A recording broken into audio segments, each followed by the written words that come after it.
Toro Gir Lechero Gorila. Este toro pertenece a la raza Gir Lechero, la fecha de nacimiento fue el 20 de enero del año 2020, su propietario es Mauricio Silveira Coelho. El padre de este toro es Caria FIV Cabo Verde, JCVL 2528, y la madre es Acaja FIV Cabo Verde, JCVL 180.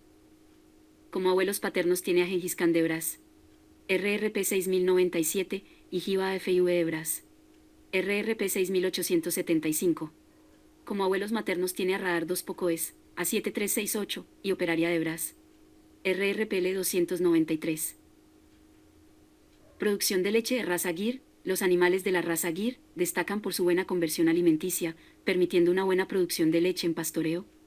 También se destaca su temperamento para el ordeño, tanto para el ordeño mecanizado como manual, aunque hoy en día menos utilizado.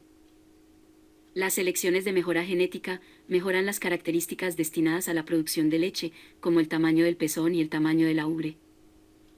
Junto a todos estos factores, que potencian la producción lechera de la raza, su docilidad, aliada a un buen manejo, permiten el buen aprovechamiento de la raza Gir para la producción de leche. Este toro está incluido en la batería de IBS, transmite a su descendencia beta-caseína 2A2.